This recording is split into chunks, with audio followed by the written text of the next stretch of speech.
Okay, Assalamualaikum and good morning, everybody. Can can you hear me? Waalaikumsalam, Dr. Yes, we can. Waalaikumsalam, Prophet. All right, very good. Okay, we shall start our class. We already finished three topics previously.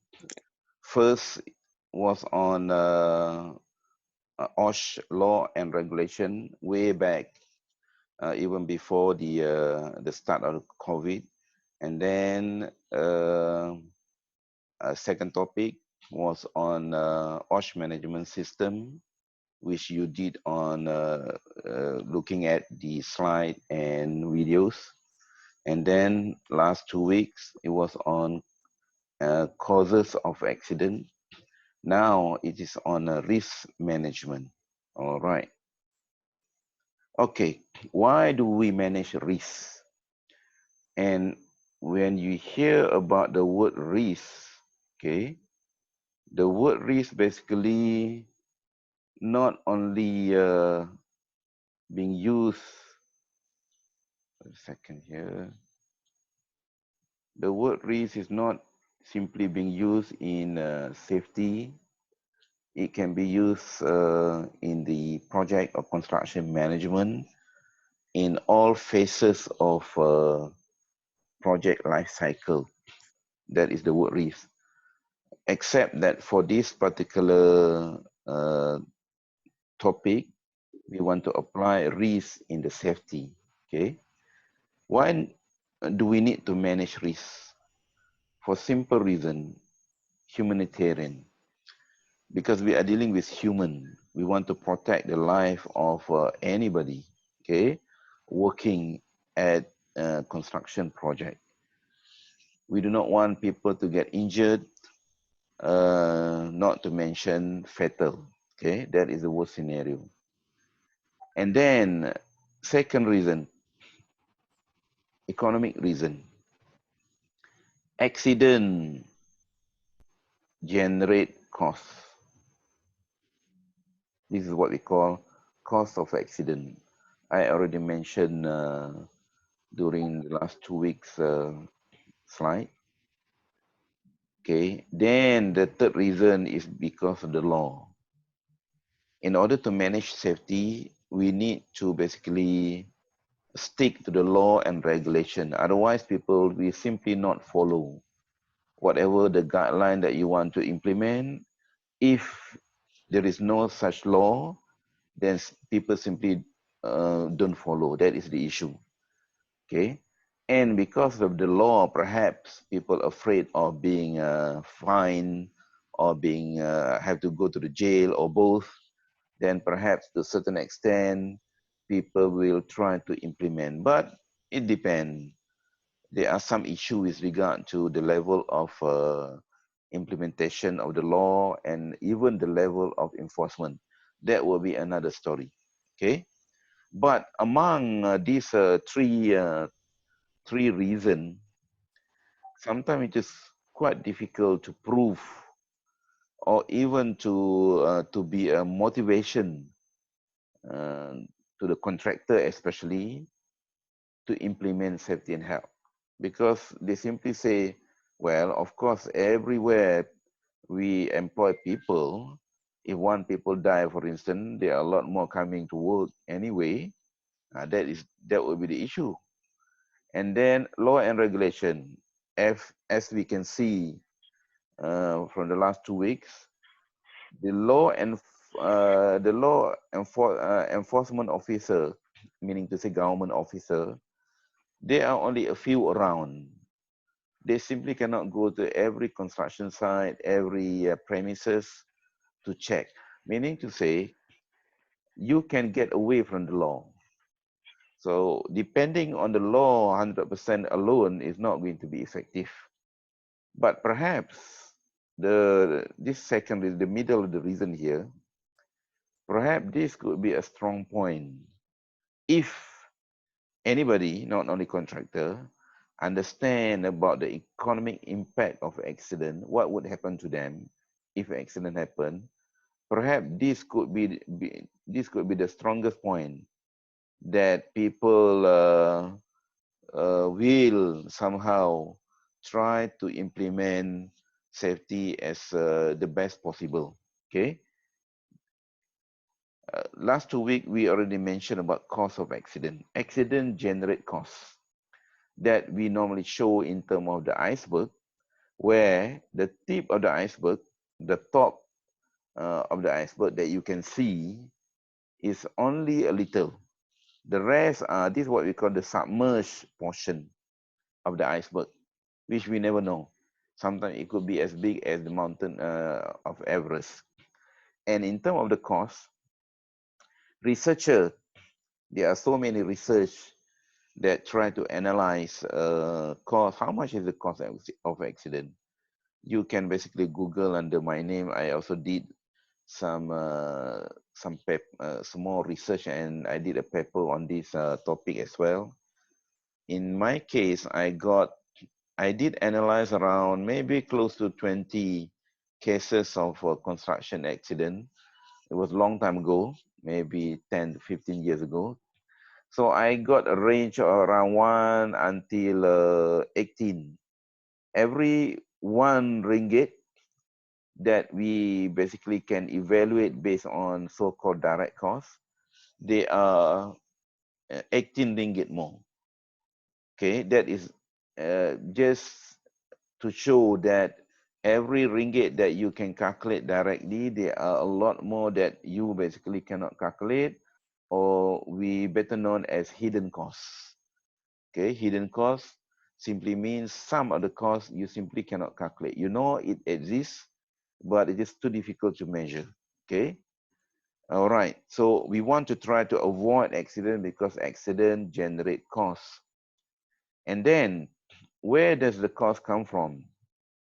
It could be coming from immediate costs, short term, and then long term. The one that we can measure, for instance, we need to pay compensation. We need to basically manage a funeral, for instance. We need to send people to a clinic, hospital. That would be the kind of cost. But then how do you measure pain and suffering? How do you measure in terms of long-term mistrust, and etc., etc.? How do you measure low morale, loss of productivity? Sometimes it is very difficult. So when you add those things up, that could be very, very, very big. All right, now we want to go into our main topic, risk management. Okay, risk management basically have a few component of so-called here, HIRARC. But there is another one, another component, we call it RR. Okay, the next slide we do have this RR stand for. Okay, HIRAC. HIRAC is being used a lot nowadays at any workplace. Okay, people do implement this thing, and it has been a practice. According to our law, Malaysian law, the word hierarch is not being mentioned specifically in the law because remember, the law was formulated way back in 1994, and only a few years, maybe last 10 years, we see this hierarch concept is coming into the practice. So for sure, hierarch is being new compared to the law and regulation. So the law and regulation might not spell out that wording specifically, but we can imply. That's why when you read the law, you must understand the imply statement, the meaning behind those things, and people associate certain statement in the law to the hierarch implementation. Okay, in the law, for instance, in under section 15.2 with regard to the employer, okay, employer have to basically provide safe system of work. Safe system of work without risk. See, the word risk is there, being mentioned in that statement. And again, even the objective of the OSHA, our law, okay, mention the first objective, for instance, to secure the safety, health, welfare of person at risk, of a person at work at risk, to protect other person against risk. And then the third one is basically to promote occupational environment for person at work, which is adapted to their physiological and psychological needs. So this is basically objective number 2 is what we call the health aspect. Okay, and remember the word safety and health. So where is the health aspect? So this is the health aspect. Whereas the fourth objective, nothing much to do with the first, second, and third objective. It simply say that the law, the old law that we have, should be basically deleted once we do have a complete framework of law and regulation. As I talked about a long time ago about law and regulation, meaning to say, in order to have a complete framework of law and regulation, we need to have act. Okay, we need to have act. We need to have a regulation. We need to have order. We need to have code of practice, and also we need to have guideline. So once we do have all these things in place, then perhaps the old law, such as FMA 1967, can be deleted, perhaps being replaced by a new law. Okay, that is the nature of the law. You need to be basically updated or revised from time to time. Otherwise, it will not cover everybody or every aspect of work. And then, who is responsible for risk? Okay, is it the injured person, the fellow worker, supervisor, and whatnot? If we go back to the accident theory, dominoes by Heinrich, remember Heinrich? Heinrich basically focused on the workers. So meaning to say the workers have their own responsibility to take care of themselves. That would be the Heinrich. Heinrich theory was way back in 1930s. Then come Bird. Bird basically focus on the management. This is what we call the management. Okay, so the blame is on the management. And then we do have other theory, multiple causation theory, that basically there are a lot of causes could be coming from anything other than workers, management. It could be the nature of the construction industry, and etc. etc. But who is responsible for risk management? Actually, everybody. Everybody. It is not the responsibility of one person or one party.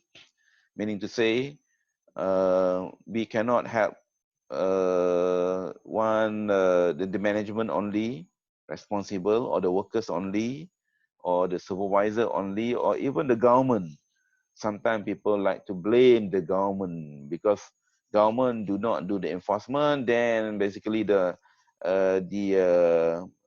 what we call the compliance to the law is basically very poor. No, that is not the situation. Everybody have to be responsible. And then we want to go into our risk management. Inside risk management, you are going to hear about this kind of wording: hazard, risk, and danger. Hazard, risk, and danger, three different wording. They are not the same, even though they are related. But these three different wording mean different things. But sometimes we get confused. Okay, we got confused between. We thought that hazard is danger. Hazard is also risk. No, they are slightly different. Okay. In simple term, we do have another terminology that should explain this thing. Hazard is anything that can cause harm. Harm meaning to say it is something not good. Okay, when you you fall down, for instance, that is an example of hazard. Why hazard? Because you are working at height. Okay. Then risk. Risk is the chance or probability. Chance or probability, big or small, okay, of harm actually being done. All right. It basically related to the hazard, but it is not the same. I will explain in the later slide. Okay. And then danger. Danger is relative exposure to the hazard. Okay. Hazard might be there, but if you are very far away from so-called source of hazard, then relatively you are in no danger or little danger.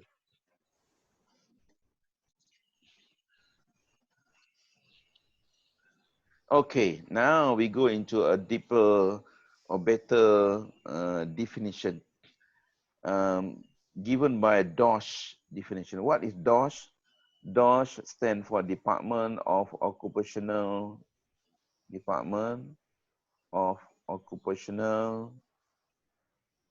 and Safety, Occupational Safety, no, and Health, Malaysia. You can go to DoJ website, dosh.government.my. Okay.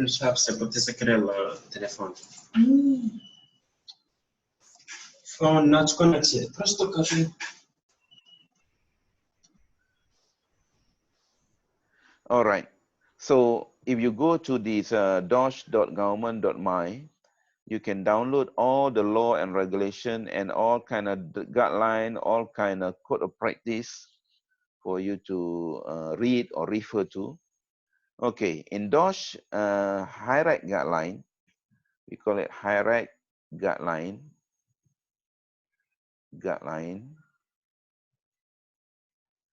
So in this document, it defines hazard as source or situation.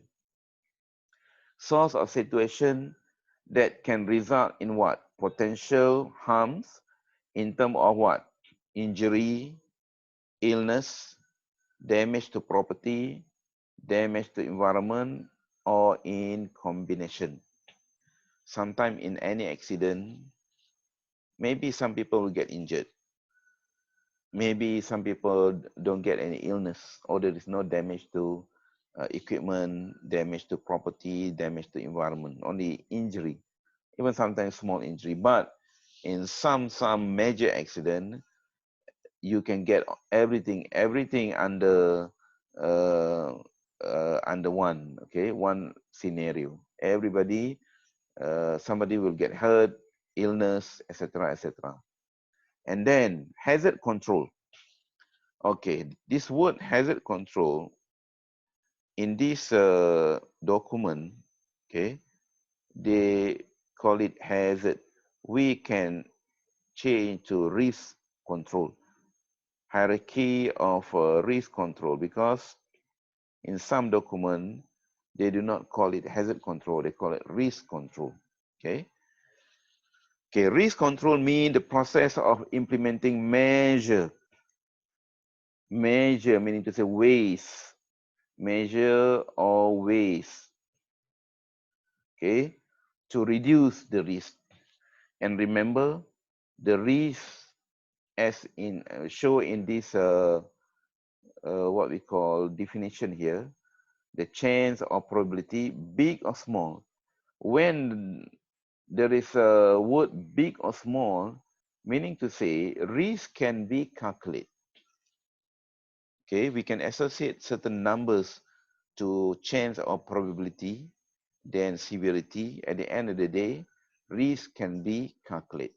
That's why you hear people say calculated risk. Okay, you take the risk because we can simply calculate the risk. when we calculate the risk could be high, medium, or even low. And then how basically we want to come up with the strategy in order to reduce from high risk into medium, or even low risk.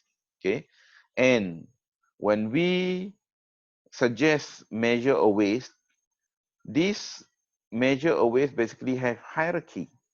What does hierarchy mean? Hierarchy meaning to say the level of effectiveness. Whatever thing that we do, sometimes we can consider it is very effective. Sometimes it could be not simply most effective, it's just basically effective. It could be moderately effective. It could be slightly effective. It could be less effective or even ineffective. You see, that is the concept of hierarchy of control. So you want to choose the best of the hierarchy of control in order to make sure your risk is being minimized. That is the concept. And then hazard identification.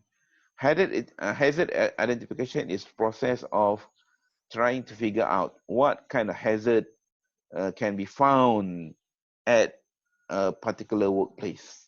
Okay, so you come up with the list. At the end of the day, you will know what kind of hazard around. Okay, now we go into risk. Risk. This could be a better definition. Risk mean combination of likelihood, or we call it chance, or probability. Probability. Okay, chance or probability of something happening, either big, small, medium, or whatever. And then when that thing happen, severity. How severity is basically how serious. How serious. So I mentioned to you that we can calculate risk. All right, now, so let's draw this thing. Risk is basically equal to, I would say, equal to P times S. What is P? P is basically, we call it probability. No, sorry. Probability.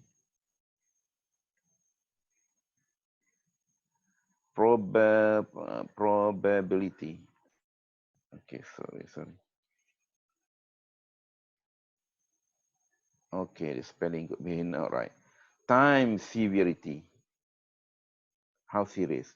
So meaning to say, okay, meaning to say, you can calculate if you attach certain figure to probability. For instance, the easy way to attach probability is by using this kind of Likert scale or Likert scale. 5, 4, 3, 2, 1. Number 5, meaning to say most likely. Number 1 is the least likely. Okay. Number 2, number 3, number 4. Once you go up the scale, and then the likelihood will be increased. And how about severity? For sure, you can attach 5, 4, 3, 2, 1. 5 is the most serious. And then 1 is the least serious. And you see, if you know the probability, let's say the probability of something happening is basically 3. Then how serious? 4. So you see, 3 times 4 equivalent to 12. So once you do this, this is what we call risk assessment. You already perform so-called risk assessment. And you see the value 12 here, this is what we call the risk. And we can classify this risk as medium because there is a scale given by certain guideline, even DoJ guideline. Whatever the value that you calculate, what does that value mean in terms of range of uh, risk in terms of high, medium, or low. Okay. Risk management. Okay, the word risk management, when in any management, when the word management is around, it simply means there must be a combination of certain elements. It is not just simply one wording. Okay, so risk management is a combination of what? 4 words: hazard identification, risk assessment, and then risk control, and then risk review. Okay, so there are 4 process that we can associate with the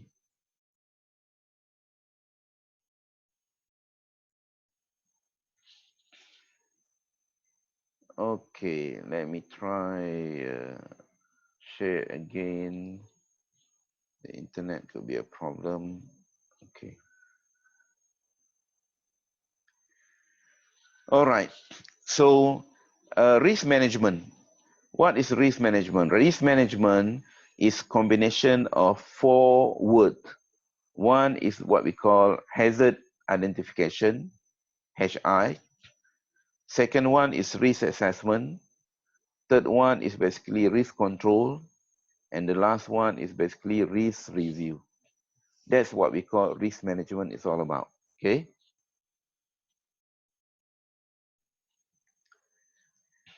Okay.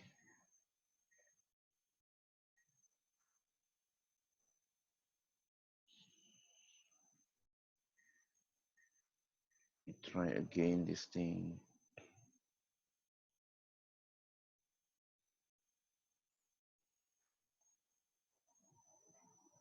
Wait a second. It's not moving. Okay,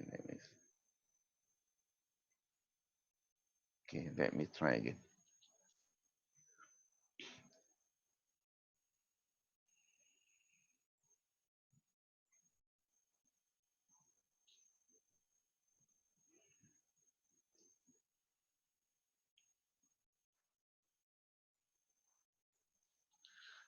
Okay. So basically, I already mentioned here about the risk. Risk is basically R equal to P times S. What is P? P is probability. S is the severity. If we have assigned certain Likert scale with regard to probability, then perhaps we can calculate the risk. Okay, because once we know the probability, for instance, 5, 4, 3, 2, 1, our Likert scale, and the severity also, we can calculate the risk. Risk assessment is the process of calculating those things. Okay, never mind. In one of the slide later on, we are going to have the sample of the calculation again. So what is risk management? Risk management is the concept, the combination of 4 wording: hazard. Okay.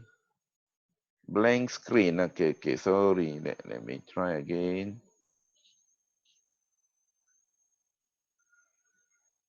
Okay. Stop share.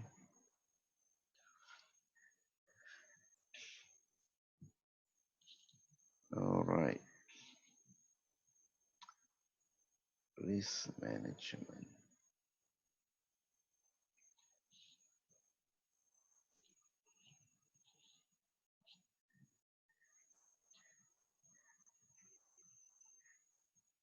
Okay, wait a second. I try to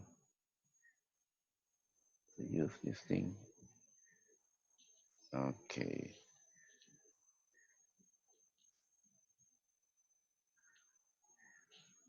Wait a second. Scan here. Okay.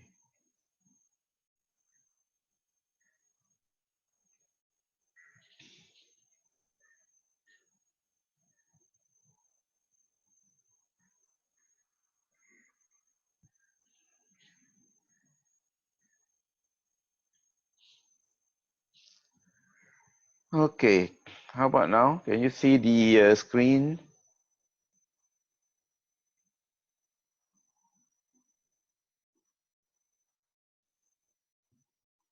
I cannot see the screen.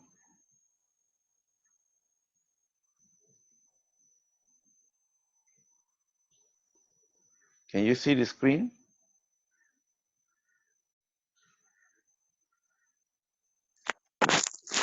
It's a Yes. bit slow, isn't it? It's loading. Internet problem. Okay, wait a second.